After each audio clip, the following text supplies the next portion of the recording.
Hello বন্ধুরা, জয় শ্রীকৃষ্ণ। সবাই কেমন আছো? আশা করি ভালো আছো। তো আমিও ভালো আছি। অনেক দিন কোনো ব্লগ আমার দেওয়া হয়নি তোমাদের। তো আজকে আমি মায়ের কাছে আসছিলাম, বাবার বাড়িতে মায়ের মন্দিরে পুজো দিতে। তো আমি ভাবলাম একটু ভিডিও করি, তোমাদের সাথে একটু ব্লগ শেয়ার করব। তাই জন্য আমি কিন্তু ভিডিওটা করছি। এই যে চলে এসেছি বাবার বাড়ি কেনাকাটা করে নিয়ে। তো আজকে একটু মায়ের কাছে, আজকে সোমবার অমাবস্যা, মায়ের কাছে একটু ভোগ দেখাবো মাকে, তাই বাবার বাড়িতে চলে এসেছি। আর যেহেতু বাবা মা কেউ নেই, আর সেভাবে মায়ের সেবা যত্নও কিন্তু হয়নি।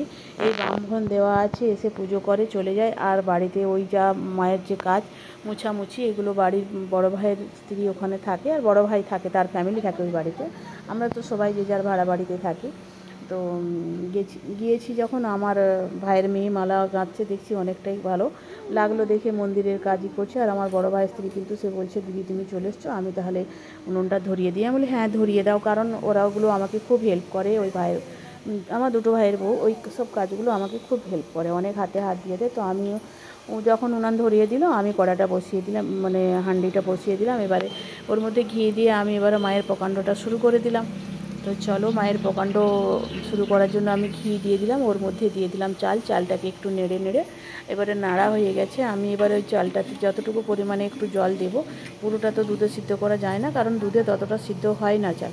তো একটু জলটা দিয়ে দেব, দিয়ে আমি কিন্তু একটানে বসে থাকি কি করব, তো আমি একটু বাইরের দিকে বেরোবো, সেই জন্য আমি একটু জল দিয়ে দিলাম, দিয়ে কিন্তু আমি যথাযথভাবে আমি একটু বাইরের দিকে বেরোনোর চিন্তাধারা করছি। তো আমি বাইরের দিকেই বেরিয়ে যাওয়ার জন্য কিন্তু যাচ্ছি। তো কোনো যেন মনে হচ্ছে যেন আওয়াজ আসছে, কে যেন একটা নতুন মানুষ আসছে, কথা বলছে। তো আমি সেই জন্য বাইরের দিকে চলে গেলাম। তো গিয়ে দেখলাম বাইরের দিকে একটা কাকু এসেছে। তো কাকুটা বলছে আমি ইটা বেরিয়ে এখন কি সমস্যা। তখন আমি বলছি কাকুকে বসতে দাও, যেখান থেকেই আসুক, মানুষ তো লক্ষ্মী, মানুষ বাড়িতে আসলে যখন আসে তখন সে ছোট্ট বদমাশ যাই হোক, তাকে বসতে দেওয়াটা আমাদের কর্তব্য বলো আর সৌজন্যতা বোধ বলো, যেটাই হোক। তো আমি বললাম আগে বসতে দাও। তারপরে কাকু বলছে আমি ইটা বেরিয়ে থেকে ভোর 4টা থেকে উঠে এসেছি, 4টা থেকে বেরিয়েছি, আমি এতক্ষণে পৌঁছেছি। তো তখন বাজে মনে হয় হ্যাঁ 9:30 বাজে, এরকম 9:30 বাজে। তখন 9:30 বাজে, উনি 4টা থেকে বেরিয়ে কীভাবে উনি এসেছেন কষ্ট করে। তো বসলো। তারপরে আমি বললাম একটু জল বিস্কুট কিছু দাও, উনি খাক, খেয়ে নিক, মানে ওনার তো কষ্ট হয়েছে, এত ভোরে উঠে এসেছেন উনি। মন্দির পাবো না হবে না কাজের একটু চিন্তার মধ্যে মানুষ কিন্তু উনি বলছিলেন যে আমি যখন উনি মানে শুনলেন যে আমার বাবা বেঁচে নেই, তখন কিন্তু উনি অনেকটাই চিন্তিত বোধ, যে অনেকটাই দুঃখ প্রকাশ করছেন যে আমি অনেক আগে এসেছিলাম, তখন কিন্তু বাবা ছিল এবং আমার অনেক উপকার হয়েছে, আমার ছেলে হারিয়ে গেছিলো, এইসব কথাগুলো উনি বলছেন যে আমার ছেলে হারিয়ে গেছিলো, এখানে মা বলেছিল আমি নিয়ে এসে দেবো 15 দিনের মধ্যে। তো 15 দিনের মধ্যেই আমার ছেলে বাড়িতে নিজেই চলে এসেছিলো। তো আমার সেটাই বিশ্বাস যে আজকে যখন আমি মা কাছে যাচ্ছি, মানে আমার একটা সমস্যা হয়েছে, সেই কারণে আমি মায়ের কাছে যাচ্ছি, মানে আমার সেটা আমি উপকার পাবো। কিন্তু আজকে যখন বাবাই বেঁচে নেয়, আর কি করা যাবে। তো আমি বললাম ঠিক আছে, আপনি বসুন, জল খান, রেস্ট করুন, মায়ের মন্দিরে তো এসেছেন, পুজো দেখুন, প্রসাদ খাবেন, তারপর যাবেন। কারণ আমার মনে হচ্ছে আমি মায়ের ভোগ রান্না করছি, ভক্তজন খেলে আমার খুব ভালো লাগে। হ্যাঁ, আমার পাড়ায় তো অনেক ভক্তজন আছে, কিন্তু দেবো, তবু বাইরের মানুষ একজন এসেছে মায়ের কাছে, মায়ের প্রসাদ না খেয়ে চলে যাবে, তা কী করে হয়। অনেকটা রাস্তা, অনেক দূর থেকে বেরিয়েছে, মানে এসেছে, অনেকটা রাত থেকে উঠেছে, অনেক কষ্ট হয়েছে।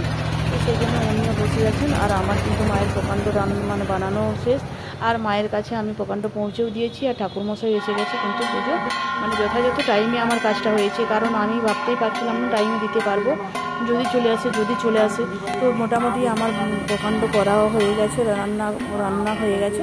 তারপরে কিন্তু ঠাকুরমশাই এসে পুজোয় বসে গেছেন, ওই কাকুটাও মন্দিরে এসে বসেছেন। এই মায়ের অনেক রহস্য, এই যে মায়ের ঠাকুরমশাই পুজো করছেন, এনারও অনেক কিছু আছে।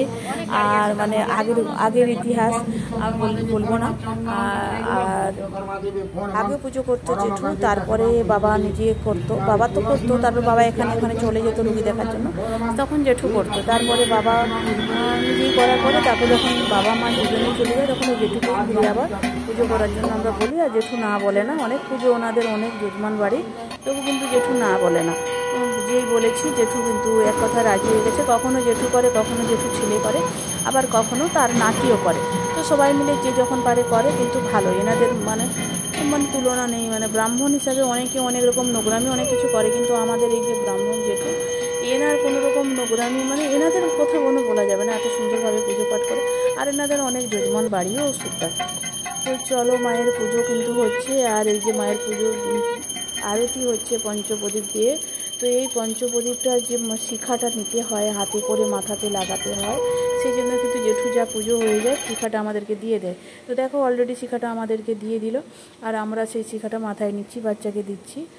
আর এই যে কাকুটা পাশে বসে বসে পুজো দেখছিল, কাকুটাও নিল। আর নিচে আমাদের আরেকটা মেয়ে ছিল, মানে ভাইয়ের মেয়ে, তাকেও দিলাম।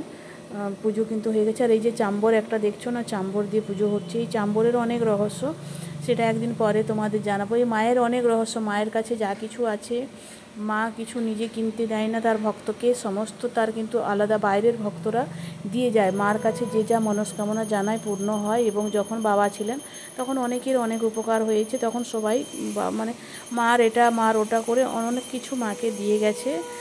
আর মায়ের কথা যত বলবো কখনো ফুরাবে না, মায়ের কথা কখনো শেষ হবে না। মায়ের কথা যতই বলবো ততই যেন মনে হয় কথায় হারিয়ে যায়। মায়ের গুণের কোনো তুলনা করা যায় না। আর মা যে অন্তর্যামী সমস্ত সন্তানদের মধ্যে আছে, সমস্ত সন্তানদের পাশে থাকে, সেটা যে যেমনভাবে মাকে ভক্তি করে সে তেমনভাবে তার কাজ পায়। সবাই জানে যে মাকে ও পুজো দিচ্ছে দিক, আমি কি মানে মাকে যে যেমন ভক্তি করবে সেটাই মোদ্দা কথা, মার ফলাফল তেমন পাবে। আর মা সর্বদাই জাগ্রত আছে, জাগ্রত থাকবে। আর কেউ ভাবে না মা নেই, এটা তাদের নিজস্ব ব্যাপার। তো চলো, পুজো হয়ে গেছে, আমরা সাঞ্জলও খেয়ে নিলাম, আর প্রসাদও কিন্তু নিয়ে বাড়ি আমরা চলে এলাম রুমের, মানে বাড়ির মধ্যে মন্দির থেকে। এবারে প্রসাদ সবকে দেওয়া হবে, সেই জন্য ভাগ বাটা চলছে। তোমরাও কিন্তু প্রসাদ খেও বন্ধুরা। আর সবাই সুস্থ থেকো, ভালো থেকো, আর নিজেদের খেয়াল রেখো, হ্যাপি থেকো। বাই, পরের ভিডিওতে আবার দেখা